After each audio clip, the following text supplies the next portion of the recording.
Pues año nuevo, vida nueva. Tenemos que seguramente muchos pensar en cambiar de coche. Saben los espectadores que España es el país de la Unión Europea que está el tercero por la cola en cuanto a antigüedad del parque automovilístico, que está en circulación. Coches que en muchos casos pasan de los 12 o los 14 años de antigüedad y no hemos sido capaces de renovarlos ni siquiera con los planes Renove. Ahora tenemos un aliciente o incluso un escollo para algunos a la hora de renovar ese parque automovilístico, y es la diatriba que existe a la hora de buscar cuál va a ser el vehículo de sustitución que queremos. Si vamos a cambiar nuestro motor de combustión por un híbrido, por un eléctrico, o incluso esperar más, si vamos a ir a un car sharing o simplemente vamos a ir a un renting esperando tiempos mejores. En todo caso, la compraventa de vehículos está tocada desde hace 3 o 4 años. Hablar de esto y más, tenemos con nosotros a un experto que es buen amigo de esta casa, es don Juan Ángel Hinarejos, es periodista experto en motor. Le damos las buenas tardes. Muy buenas tardes, don Juan Ángel. Muy buenas tardes, José Luis, y buenas tardes a todos los oyentes. Usted dentro de poco además va a dirigir, arranca ya dentro de nada, un programa en Informa Radio que es Revoluciones por Minuto, ¿no? Eso es. Vamos a intentar atraer audiencia y que la gente esté informada de todo lo que es el mundo de la automoción, y sobre todo vamos a intentar crear tendencia con todos los coches eléctricos y todas las novedades que hay en cuanto a la movilidad sostenible, que muchas veces es sostenible y otras veces no tanto. No tanto, claro. Estamos haciendo ciudades también, grandes capitales, que están cerradas a determinado tipo de vehículos. Eso ocurre en Londres, ocurre en París, ocurre también en Madrid, en grandes capitales. Bueno, en España hay una ley ahora para esto, para aquellas ciudades que pasan de 50.000 habitantes. Sí, vamos la zona a ciudades, de bajas emisiones. A ciudades prácticamente solamente para ricos, ¿no? Sí, bueno, yo creo que esto, todo en el mercado de la automoción, todo puede convivir. Lo que no se puede es ser tajante y desterrar a todos los coches con cierta antigüedad, porque lo único que perjudican es a la gente con menos poder adquisitivo. La gente con poder adquisitivo siempre tiene alternativas, pero la gente con menos poder adquisitivo, pues imagínate, una persona que ahora mismo tiene que circular desde Alcorcón a San Sebastián de los Reyes, ahora ya no puede pasar ni por la M30 con un coche que no tenga etiqueta. ¿Qué ocurre? En España los coches, el 65% de los coches tienen más de 10 años de antigüedad. Esos coches, si no se renuevan, nos vamos a encontrar que dentro de 2-3 años nos vamos a encontrar que el 40 o el 35 40% de los coches no pueden circular por ciudades de más de 50.000 habitantes. Eso es un problemón para un montón de gente que no tiene poder adquisitivo para poder comprar un coche pues eléctrico, híbrido o de hidrógeno, o un coche, pues una alternativa, o incluso utilizar pues Uber, Cabify o los car sharing. Pero claro, ¿qué ocurre? Que la gente que no tiene poder adquisitivo pues se va a ver reducida a tener que moverse en metro, autobús y nada más. Claro, podríamos encontrarnos con esa paradoja casi utópica o distópica, que sería la de una ciudad en la que no hay contaminación, pero es porque está prohibido moverse en coches de circulación. Eso es una paradoja a la albanesa o a lo coreano del norte que nadie querría tampoco. Sí, ¿no? ahora vemos en Madrid que cuando viajas en el metro vemos en Madrid unos grandes carteles que ha puesto el Ayuntamiento de Madrid que dice: por fin el aire de Madrid es respirable. Bien, es que cada vez va a ser más respirable porque no va a haber coches. Entonces, bueno, va a ser muy respirable, pero a lo mejor la gente no respira tan bien cuando no se pueda mover de un sitio a otro. Quiere decir que... Sí, eso es el chiste de los cementerios, son barrios muy tranquilos, ¿no? Es un poco de ese tipo. Sí, sí, posiblemente. Antes, cuando hablábamos, don Juan Ángel Hinarejos, de motor, siempre oíamos run run, ¿no? O sea, un poco tubos de escape, la gasolina, ese olor a la mezcla en las motos de aquellas que iban con mezcla. Sí, había muchas veces que la gente, por ejemplo, tú hablabas con alguien de rallies, de Fórmula 1, de motos, y te decían: a mí es que me gusta mucho el olor a gasolina. Ahora lo único es a una bobina. Ahora me gusta mucho el olor a cobre. El olor a cobre o a quemado, a chispa eléctrica, ¿no? Recalentado. Que tiene también su aquel. Pero es verdad que los ésteres de las gasolinas siempre han levantado pasiones. Ese olor que en algunos talleres o gasolineras a todos nos gusta, porque es un olor muy atractivo, ¿no? Embriagador, atractivo, sí, como una buena botella de ginebra. Eso ocurre con el motor de gasolina. Vamos hacia un tipo de motores, desde luego, luego más suaves, sin ruido, y desde luego a una situación en las ciudades que de cara al futuro, a un futuro para el 2035, 2045, en el que serán mucho más silenciosas, probablemente más sostenibles y más viables, pero nos habremos dejado por el camino un sufrimiento importante, ¿no? De aquí a que ese tránsito se pueda dar con normalidad y sea habitual comprarse un vehículo 100% eléctrico que tenga 1000 kilómetros de autonomía, todavía no ha llegado ese momento. Entre tanto son muy caros los vehículos. Carísimos. Y de hecho no ha habido ni siquiera microchips, ¿no? Hemos estado hablando con el embajador de Taiwán. Sí, esperemos ahora que este año, el año del conejo, haga que Taiwán fabrique microchips para todo el mundo y que los coches, bueno, pues se puedan salir de las cadenas de montaje y sean lo suficientemente atractivos y económicos para que la gente los adquiera. Yo realmente, antes lo comentábamos a micrófono cerrado, hay una combinación entre la falta de microchips y también la falta de ventas, porque las ventas en la Unión Europea han caído muchísimo, pero un porcentaje altísimo. ¿Qué ocurre? Que también a lo mejor no se ha presionado lo suficientemente a las fábricas de microchips, porque si no teníamos mucha demanda, pues tampoco era necesario tener muchos microchips. Entonces estamos continuamente ahí, además con el afán de que todos los coches tienen que ser eléctricos. Todos los coches no van a poder ser eléctricos en un montón de años hasta que no se descubran nuevos materiales y nuevas formas de hacer baterías para los coches. Por una razón, porque no tenemos litio suficiente ni cadmio suficiente para fabricar millones y millones y millones y millones de baterías. Es que pensemos que en el mundo se venden todos los años 40, 50, 60 millones de coches. 40, 50, 60 millones de coches se van a fabricar con baterías eléctricas. ¿Tenemos materia prima para eso? Y luego hay una cosa también. Estamos entusiasmados con los coches eléctricos porque gastan poco.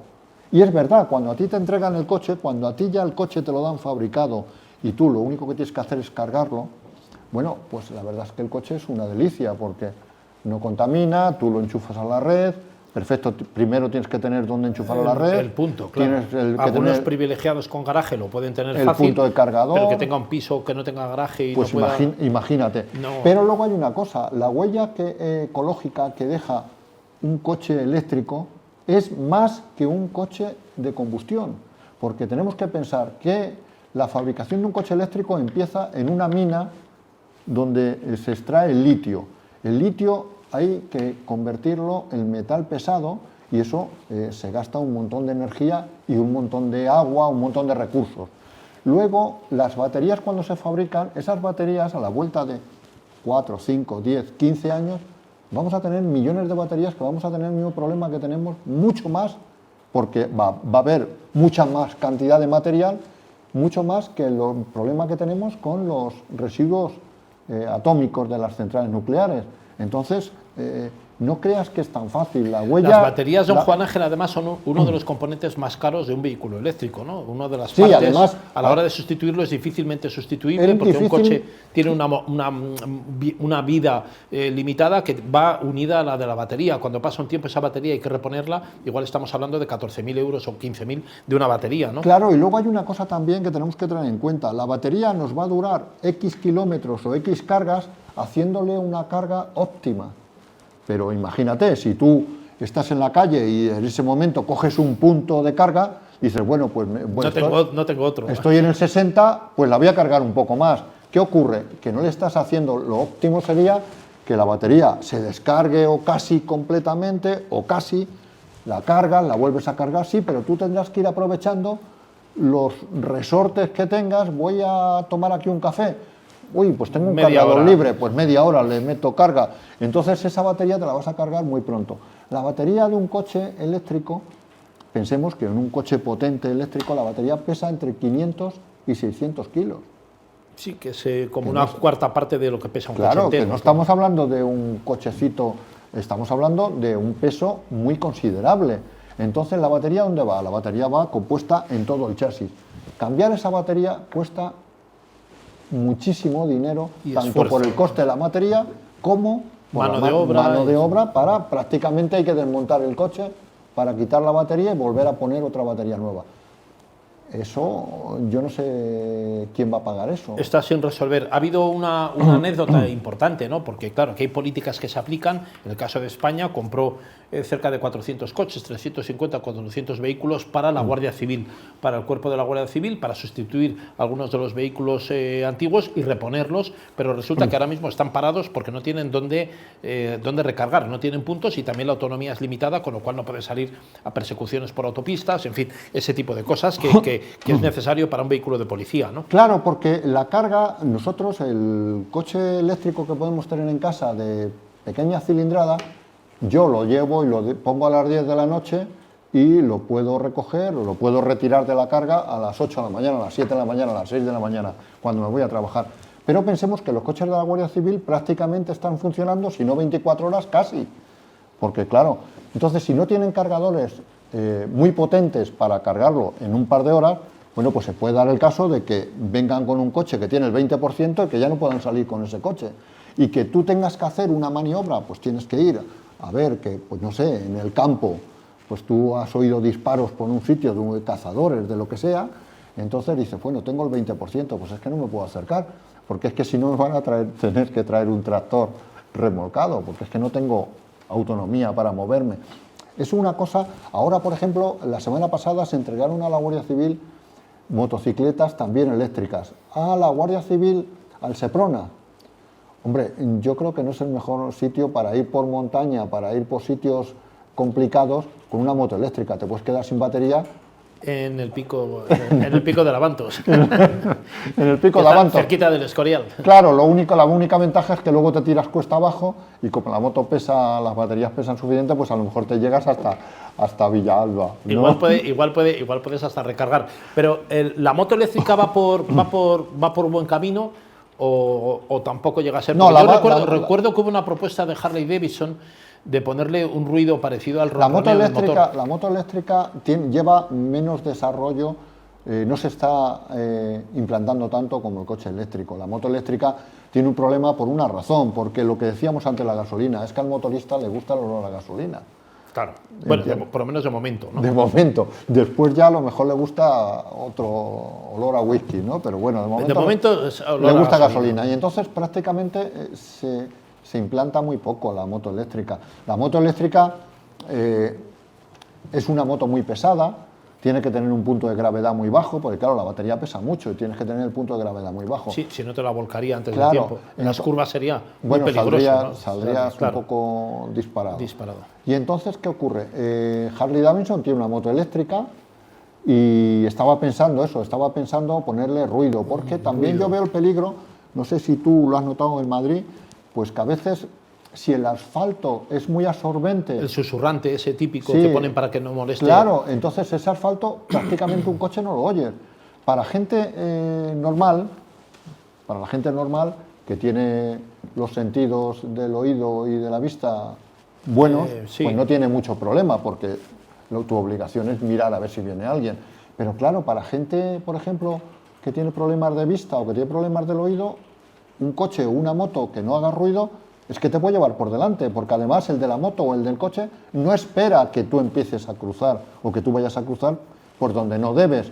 Pero claro, es que tú tampoco lo oyes. Entonces, sí, eso lo viví yo en Shanghái y en Pekín, donde está prohibido, en las grandes capitales chinas, está prohibido circular con motocicletas de combustión. Ya son todas eléctricas, con lo cual tienes que pensar que no hay motos de gran cilindrada, es decir, todas las motos son grandes, BMWs, Harleys o todo eso no existe en las grandes capitales chinas, y todo lo que circula por dentro son motos, pero es verdad que no las oías, era un poco Blade Runner, eran vehículos que iban silbando, iban pasando y tú no oías el motor, con lo cual tenías que tener mucho cuidado y mirar a un lado o a otro de la calle, porque no veías, no escuchabas la moto. Eso también es un peligro, y claro, también nos podemos poner, bueno, pues que la gente cruce por donde deba de cruzar.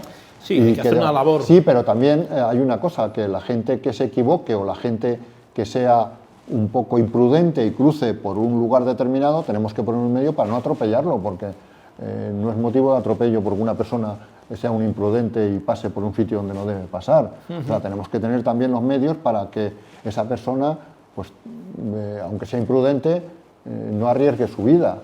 Juan Ángel, hay Hay distintos mercados en el mundo del motor. China está constituyéndose como un gran fabricante de vehículos de todo tipo, muy competitivos, camiones, motos, coches, incluso vehículos de lujo. El segmento creció el año pasado un 10% de fabricantes chinos que fabrican vehículos que venden fuera. Claro, no cumplen buena parte de los estándares que tenemos, por ejemplo, en la Unión Europea. Esos coches probablemente ya no se podrían exportar a Europa y un vehículo de lujo fabricado en China probablemente no tendría mercado aquí, ¿no? Estamos yendo en mundos paralelos o incluso divergentes, y lo decía Johnny Maz al abrir el programa. Hemos dado una información que tiene que ver con eso. Si la Unión Europea quiere ir mucho a un radicalismo verde, probablemente perderemos el tren de la competitividad en muchos sectores, entre ellos el de la automoción, ¿no? Claro, porque hay una cosa, esto es un mundo globalizado y tenemos que vivir en ese mundo globalizado. Nosotros no podemos hacer de Quijotes y decir en Europa, aquí tenemos unos estándares altísimos y sin embargo en otros sitios del mundo no tienen esos estándares tan altísimos, ni en contaminación, ni en seguridad. ¿Es malo? No, no es malo. Quiero decir, si todo lo que sea seguridad, todo lo que sea que no haya contaminación y todo lo que sea que un coche contamine menos y que dure más, fantástico. Pero que tenemos que tener cuidado no ser demasiado exigentes, porque en otros mercados donde fabrican también no son tan exigentes. Entonces, si no son tan exigentes, vamos a perder el tren de la competitividad. Y no solamente perdemos el tren de la competitividad, es que cuando perdamos el tren de la competitividad, tendremos que comprar lo que fabrican otros con otros estándares distintos, porque a lo mejor la Unión Europea, pues si ya no son rentables, habrá fábricas que cierren y se vayan a Asia. Y entonces tendremos que comprar esos coches de Asia con esos estándares de Asia, cuando resulta que nosotros le hicimos la vida imposible a las fábricas que teníamos en Europa y que tuvieron que cerrar. Bueno, pues tenemos que tener cuidado. Sería una anomalía histórica, pero puede que pase. Nos estamos tirando un tiro en el pie. Claro. Ahora, por ejemplo, no sé, pues tú sabes, en la contaminación de los océanos, sabes que ahí te dicen, bueno, hay millones de plásticos. Bueno, pues la Unión Europea, con todo lo que es la Unión Europea, es el 6%, el 7%. Bueno, pues claro, si nosotros ponemos muchas restricciones, que no me parece mal, pero que tenemos que tener cuidado, porque es que si nosotros hacemos muchísimas restricciones y bajamos del 7% al 4%, hemos bajado el 60%, que es un porcentaje altísimo. Pero claro, si el 94% restante no han bajado nada, pues es que... De nada vale que Noruega o España no estén talando ningún árbol si el resto del planeta están dejándolo todo como un desierto, ¿no? Claro, chinos, africanos... Tenemos que tener cuidado y tenemos que mirar... Puede servir de modelo, un buen modelo, pero que no sea un modelo que quede como un buenismo evangélico y no sirva para nada, ¿no? Claro, entonces tenemos que ser... Y es más, la Unión Europea, pues ser la zona más industrializada del mundo y la zona de mejor estado del bienestar del mundo, bueno, pues tiene que hacer un poco de ejemplo y tiene que hacer de tirar del carro y decir hasta aquí o hacia aquí vamos. Sí, pero tampoco tenemos que mirar para atrás y decir ¿nos siguen o no? Si no nos siguen, a lo mejor no tenemos que avanzar mucho más. Nos vamos a quedar solos. Don Juan Ángel Linarejos, periodista, director de Revoluciones por Minuto en Informa Radio. Muchas gracias por estar con nosotros hoy. Muchísimas gracias a vosotros por invitarme. Sabe que está en su casa.